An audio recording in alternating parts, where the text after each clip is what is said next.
84ರಿಂದ 50 kg ಬಂದೆ. ಆಮೇಲೂ ಸಣ್ಣಗೆ fit ಆಗಿದ್ದೀನಿ. ಅದಕ್ಕೆ ನಾನು ಯೂಸ್ ಮಾಡ್ತಾ ಇರೋದು ಜೀನಿ ಸ್ಲಿಮ್. ಇನ್ನು ಕಾಂಗ್ರೆಸ್ ಶಾಸಕಾಂಗ ಸಭೆಯಲ್ಲಿ ಶಾಸಕರಿಂದ ಆರೋಪಗಳ ಸುರಿಮಳೆಯಾಗಿರ್ತಕ್ಕಂಥದ್ದು. ದಾಖಲೆಯ ಮಟ್ಟದಲ್ಲಿ 16ನೇ ಬಾರಿಗೆ ಬಜೆಟ್ ಮಂಡಿಸಿರ್ತಕ್ಕಂಥ ಸಿಎಂ ಸಿದ್ದರಾಮಯ್ಯ ಕಾಂಗ್ರೆಸ್ ಶಾಸಕಾಂಗ ಪಕ್ಷ ಸಭೆ ನಡೆಸಿದ್ರು. ಬಜೆಟ್ ವಿಷಯದಲ್ಲಿ ವಿರೋಧ ಪಕ್ಷಗಳನ್ನು ಎದುರಿಸಲು ತಯಾರಿ ಮಾಡಬೇಕಿದ್ದ ಶಾಸಕಾಂಗ ಸಭೆಯಲ್ಲಿ ಸಚಿವರು ಹಾಗೂ ಶಾಸಕರ ನಡುವೆ ಪರಸ್ಪರ ಆರೋಪ ಪ್ರತ್ಯಾರೋಪಗಳ ದೊಡ್ಡ ಸಮರವೇ ನಡೆದು ಹೋಗಿದೆ. ಕಾಂಗ್ರೆಸ್ ಶಾಸಕಾಂಗ ಸಭೆಯಲ್ಲಿ ಸಚಿವರು ಕೈಗೆ ಸಿಗುತ್ತಿಲ್ಲ ಅಂತ ಶಾಸಕರು ಆಕ್ರೋಶವನ್ನ ವ್ಯಕ್ತಪಡಿಸಿದ್ದಾರೆ. ಕಾಂಗ್ರೆಸ್ ಶಾಸಕಾಂಗ ಸಭೆಯಲ್ಲಿ ಸಚಿವರು ಕೈಗೆ ಸಿಗುತ್ತಿಲ್ಲ ಅಂತ ಶಾಸಕರ ಆಕ್ರೋಶ ವ್ಯಕ್ತಪಡಿಸಿದ್ದಾರೆ. ಸರ್ಕಾರ ರಚನೆಯಾಗಿ 2 ವರ್ಷಗಳಾಗಿದೆ, ಇನ್ನೂ ಶಾಸಕರಿಗೆ ಸಚಿವರು ಸಿಗ್ತಿಲ್ಲ. ಭೇಟಿಗೆ ಯತ್ನಿಸಿದ್ರು ಏನಾದರೂ ಒಂದು ಸಬೂಬವನ್ನು ಹೇಳಿ ತಪ್ಪಿಸಿಕೊಳ್ತಿದ್ದಾರೆ. ಕ್ಷೇತ್ರಗಳ ಕೆಲಸಗಳ ನಿಮಿತ್ತ ಸಚಿವರ ಸಂಪರ್ಕಕ್ಕೆ ಯತ್ನಿಸಿದ್ರು, ಸಿಗ್ತಾ ಇಲ್ಲ. ಒಂದು ವೇಳೆ ಸಿಕ್ಕಿದ್ರೂ ಕೆಲಸಗಳನ್ನು ಮಾಡಿಕೊಡದೆ ನಿರ್ಲಕ್ಷ್ಯ ತೋರ್ತಿದ್ದಾರೆ. ಇಲ್ಲವೇ ಇಲ್ಲಸಲ್ಲದ ಕಾರಣಗಳನ್ನು ನೀಡಿ ನಮ್ಮನ್ನು ಸಾಗ ಹಾಕಲು ನೋಡ್ತಿದ್ದಾರೆ. ಇದು ಹೀಗೆ ಆದರೆ ಸಚಿವರಾಗಿ ಯಾಕಿರಬೇಕು? ಸ್ಪಂದಿಸದ ಸಚಿವರನ್ನ ಮುಂದುವರಿಸುವ ಅಗತ್ಯ ಏನಿದೆ? ಮೊದಲು ನಡೆ ಬದಲಾಯಿಸಿಕೊಳ್ಳದ ಸಚಿವರನ್ನ ಸಂಪುಟದಿಂದ ಕೈಬಿಡಿ ಅಂತ ಕಾಂಗ್ರೆಸ್ ಶಾಸಕರೇ ಒತ್ತಾಯ ಮಾಡಿದ್ದಾರೆ. ಇನ್ನು ಇದೇ ವೇಳೆ ಕೌನ್ಸಿಲಿಂಗ್ ಮೂಲಕ ನಡೆಸುವ ವರ್ಗಾವಣೆ ಪ್ರಕ್ರಿಯೆಯನ್ನ ಕೈಬಿಡಬೇಕು ಅಂತ ಕೂಡ ಶಾಸಕರು ಒತ್ತಾಯ ಮಾಡಿದ್ದಾರೆ. ಉಪನೋಂದಣಾಧಿಕಾರಿ ಹಾಗೂ ಪಿಡಿಒಗಳ ವರ್ಗಾವಣೆಯನ್ನು ಕೌನ್ಸಿಲಿಂಗ್ ಮೂಲಕ ಆರಂಭಿಸಲಾಗಿದೆ. ಇದರಿಂದ ನಮಗೆ ಕ್ಷೇತ್ರಗಳಲ್ಲಿ ತೀವ್ರ ಸಮಸ್ಯೆ ಆಗಿದೆ. ನಮಗೆ ಬೇಕಾದವ್ರನ್ನ ವರ್ಗಾವಣೆ ಮಾಡಿಸಿಕೊಳ್ಳಲು ಆಗ್ತಾ ಇಲ್ಲ. ಕೌನ್ಸಿಲಿಂಗ್ ಮೂಲಕ ವರ್ಗಾವಣೆ ಆಗುವವರು ತಮ್ಮ ಮಾತನ್ನು ಸರಿಯಾಗಿ ಕೇಳೋದೇ ಇಲ್ಲ ಅನ್ನೋದು ಶಾಸಕರ ಅಳಲು. ಇನ್ನು ಕೌನ್ಸಿಲಿಂಗ್ ಪ್ರಕ್ರಿಯೆ ನಿಲ್ಲಿಸಿ ಅಂತ ಸಿಎಂಗೆ ಶಾಸಕರೆಲ್ಲ ದುಂಬಾಲು ಬಿದ್ದಂಥ ಘಟನೆ ಕೂಡ ಈ ಶಾಸಕಾಂಗ ಪಕ್ಷದ ಸಭೆಯಲ್ಲಿ ನಡೆದಿದೆ. ಇನ್ನು ಮತ್ತೊಂದು ಕಡೆ ಇಬ್ಬರು ಮಂತ್ರಿಗಳ ನಡುವೆ ಅಗ್ಗಜಗ್ಗಾಟ, ಮಾತಿನ ವಾಗ್ಯುದ್ಧ ಆಗಿದೆ. ಅದು ಇಬ್ಬರು ಸಚಿವರು ವರ್ಗಾವಣೆ ವಿಚಾರಕ್ಕೆ ಸಂಬಂಧಪಟ್ಟಂತೆ ಸಚಿವ ಡಾಕ್ಟರ್ ಶರಣಪ್ರಕಾಶ್ ಪಾಟೀಲ್ ಹಾಗೂ ಸಚಿವ ಎನ್.ಎಸ್. ಬೋಸರಾಜು ನಡುವೆಯೇ ಈ ಕಿತ್ತಾಟ ನಡೆದಿದೆ. ಶಾಸಕಾಂಗ ಪಕ್ಷದ ಸಭೆಯಲ್ಲಿ ಬಹಿರಂಗವಾಗಿಯೇ ಸಚಿವರೊಬ್ಬರು ಇಬ್ಬರು ಕೂಡ ಕಿತ್ತಾಟ ನಡೆಸಿದ ಘಟನೆ ಭಾರೀ ಮುಜುಗರ ಉಂಟು ಮಾಡಿದೆ.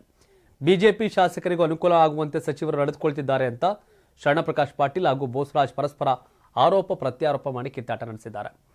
ಶಾಸಕಾಂಗ ಪಕ್ಷದ ಸಭೆ ಬಳಿಕ ಇಬ್ಬರು ಸಚಿವರ ನಡುವೆ ಚಟಾಪಟಿ ನಡೆದಿದ್ದು ಕೈ ಮಿಲಾಯಿಸುವ ಹಂತಕ್ಕೆ ಹೋಗಿದೆ ಎನ್ನಲಾಗ್ತಿದೆ. ಇನ್ನು ರಾಯಚೂರು ವರ್ಗಾವಣೆ ವಿಚಾರಕ್ಕೆ ಸಚಿವ ಬೋಸರಾಜು ಆಕ್ಷೇಪವನ್ನು ವ್ಯಕ್ತಪಡಿಸಿದ್ದಾರೆ. ರಾಯಚೂರು ಹಿಡಿತ ಸಾಧಿಸುವ ಸಲುವಾಗಿ ಆಕ್ಷೇಪ ವ್ಯಕ್ತಪಡಿಸಿದ ಸಚಿವ ಬೋಸರಾಜು, ನಾನು ರಾಯಚೂರು ಜಿಲ್ಲೆಯವನು, ವರ್ಗಾವಣೆ ವಿಚಾರಕ್ಕೆ ಯಾಕೆ ಪತ್ರ ಕೊಡ್ತಿದ್ದೀರಿ ಅಂತ ಬೋಸರಾಜು ಆಕ್ಷೇಪವನ್ನು ವ್ಯಕ್ತಪಡಿಸಿದ್ದಾರೆ.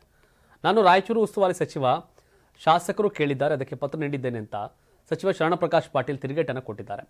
ಬಳಿಕ ಇಬ್ಬರೂ ಶಾಸಕರು ಬೇಡಿಕೆಗಳಿಗೆ ಸ್ಪಂದಿಸುವುದು ನನ್ನ ಕೆಲಸ ಅಂತ ತಿರುಗೇಟು ನೀಡಿದ ಶರಣಪ್ರಕಾಶ್ ಪಾಟೀಲ್ ಮಾತಿಗೆ ಶಾಸಕ ಬಸನಗೌಡ ದದ್ದಲ್ಗೆ ಲೆಟರ್ ಕೊಟ್ಟಿದ್ದಕ್ಕೆ ಬೋಸರಾಜು ಗರಂ ಆಗಿದ್ದಾರೆ.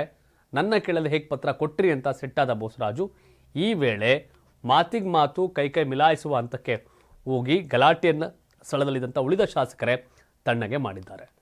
ಒಟ್ಟಾರೆ ಶಾಸಕಾಂಗ ಸಭೆ ಶಾಸಕರಿಗೆ ಸಮಾಧಾನ ಆಗಬೇಕಾಗಿತ್ತು. ಆದರೆ ಶಾಸಕರೇ ಸಿಟ್ಗೆದ್ದು ರೊಚ್ಗೆದ್ದು ಅವರವರು ಡಿಮ್ಯಾಂಡ್ ಮಾಡೋದ್ರ ಜೊತೆಗೆ ಸಚಿವರು ವರ್ಸಸ್ ಸಚಿವರ ಗಲಾಟೆ ಕೂಡ ಆಗಿದೆ. ಆಜಾನ್ ಕೂಗುವವರಿಗೆ 6,000 ಯಾಕೆ?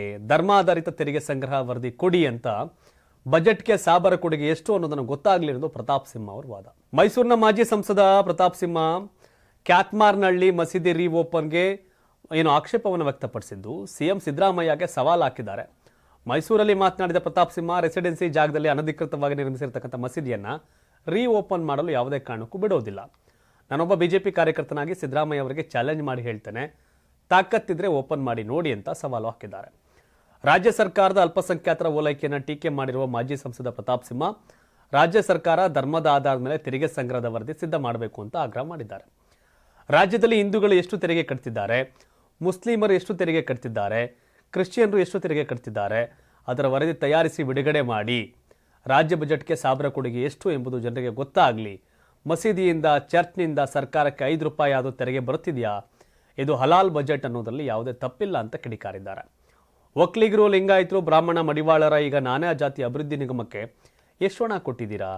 ಆಜಾನ್ ಕೂಗುವವರಿಗೆ 6,000 ರು ಹಣ ಘೋಷಿಸಿದ್ದೀರಿ. ದೇವಾಲಯದಲ್ಲಿ ಕೆಲಸ ಮಾಡುವ ಅರ್ಚಕರಿಗೆ ಏಕೆ ಕಡಿಮೆ ಹಣ ನೀಡಿದ್ದೀರಿ ಅಂತ ಪ್ರಶ್ನೆ ಮಾಡಿದ್ದಾರೆ. ಡಿಸಿಎಂ ನಟ್ಟು ಬೋಲ್ಟ್ ಹೇಳಿಕೆ ವಿಚಾರವಾಗಿಯೂ ತಿರುಗೇಟು ನೀಡಿದಂಥ ಪ್ರತಾಪ್ ಸಿಂಹ, ಸಿಎಂ ತಾಲಿಬಾನ್ ಸರ್ಕಾರ ನಡೆಸಿದ್ದಾರೆ, ಡಿಸಿಎಂ ಗೂಂಡಾ ಸರ್ಕಾರ ನಡೆಸಿದ್ದಾರೆ. ಡಿ.ಕೆ. ಶಿವಕುಮಾರ್ ಅವರೇ, ಕರ್ನಾಟಕ ನಿಮ್ಮ ರಿಯಲ್ ಎಸ್ಟೇಟ್ ಆಫೀಸ್ ಆಗಿದೆಯಾ? ಮೇಕೆದಾಟು ಪಾದಯಾತ್ರೆದು ಕಾಂಗ್ರೆಸ್ ಜಾತ್ರೆ, ರಾಜಕೀಯಕ್ಕೆ ನೀವು ನಡೆಸಿದ ಯಾತ್ರೆ. ಕಾಂಗ್ರೆಸ್ ಜಾತ್ರೆಗೆ ಬರಲು ಕಾಂಗ್ರೆಸ್ ನಾಯಕರ ಫೋಟೋ ಇರುವ ಯಾತ್ರೆಯನ್ನು ಭಾಗವಹಿಸಲು ಸುದೀಪ್ ಶಿವಣ್ಣ ಎಷ್ಟೇನು ನಿಮ್ಮ ಪಾರ್ಟಿ ಸದಸ್ಯರ ಅಂತ ಅದ್ರ ಬಗ್ಗೆ ಕೂಡ ಪ್ರತಾಪ್ ಸಿಂಹ ಆಕ್ರೋಶವನ್ನು ವ್ಯಕ್ತಪಡಿಸಿದ್ದಾರೆ. 84ರಿಂದ 50 kg ಬಂದೆ. ಆಮೇಲೂ ಸಣ್ಣಗೆ ಫಿಟ್ ಆಗಿದ್ದೀನಿ. ಅದಕ್ಕೆ ನಾನು ಯೂಸ್ ಮಾಡ್ತಾ ಇರೋದು ಜೀನಿ ಸ್ಲಿಮ್. ಸಣ್ಣ ಆಗೋಕ್ಕೆ ಜೀನಿ ಸ್ಲಿಮ್ ಯೂಸ್ ಮಾಡಿದೆ, ಹೆಲ್ದಿನೂ ಅದೇ. ನೀವು ಸಣ್ಣ ಆಗಬೇಕಾ, ಹೆಲ್ದಿ ಆಗಬೇಕಾ? ಹಾಗಿದ್ರೆ ಜೀನಿ ಸ್ಲಿಮ್ ಯೂಸ್ ಮಾಡಿ. ಸಣ್ಣ ಆಗೋದಕ್ಕೆ ಯಾವುದೋ ಪ್ರಾಡಕ್ಟ್ ಹೇಳ್ತಾ ಇದ್ದಾಳೆ, ಏನಾದರೂ ಸೈಡ್ ಎಫೆಕ್ಟ್ಸ್ ಇದೆ ಅಂತ ಯೋಚನೆ ಮಾಡ್ತಾ ಇದ್ದೀರಾ? ಖಂಡಿತ ಇಲ್ಲ, ಯಾಕಂದರೆ ಇದು ಕೆಮಿಕಲ್ ಫ್ರೀ. ಸಣ್ಣ ಆಗಬೇಕು ಅಂದರೆ ಜೀನಿ ಸ್ಲಿಮ್ ಯೂಸ್ ಮಾಡಿ. ಹೆಚ್ಚಿನ ಮಾಹಿತಿಗೆ ಕೆಳಗೆ ಡಿಸ್ಪ್ಲೇ ಆಗ್ತಿರೋ ನಂಬರ್ಗೆ ಕಾಲ್ ಮಾಡಿ.